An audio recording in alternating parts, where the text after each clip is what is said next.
ఉందంటే ఫోన్ ఉంటేనే గొప్పోడు, ఫోన్ లేకపోతే వాడు పనికిరాడనే ఉద్దేశం మీద ఫోన్ ప్రతి వాళ్ళు వాడుతున్నారు.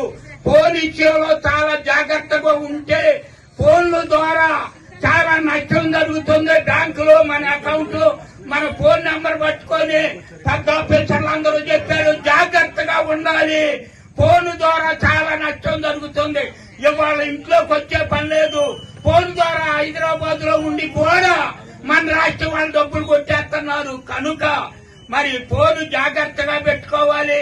ఇంకా మరి మనం ఏ పరిస్థితిలో కూడా మరి మనకి తగు వచ్చి కొట్టుకునే పరిస్థితులు కూడా చేస్తున్నారు. మరి అలాంటివి కూడా రాకోకుండా మన తేడా ఏదైనా వస్తే మన పోలీసు బందోబస్తు గారికి చెప్పుకొని ఎలాంటి నష్టం జరగకోకుండా చూసుకోవాలి. అయితే ఇవాళ మరి ప్రతి నాయకులు ప్రతి వాళ్ళు జాగ్రత్తగా ఉండండి అంటే ఎక్కువ ఫోన్ ద్వారా క్రియ జరుగుతుంది కనుక ఫోన్ జాగ్రత్తగా పెట్టుకోవాలి. కనుక మీరు అంతా చాలా జాగ్రత్తగా ఉండాలా. అయితే ఇవాళ 500 రూపాయల కాగితం కాసేపు నీ జేబులో ఉంటుంది, కాసేపు నా జేబులో ఉంటుంది.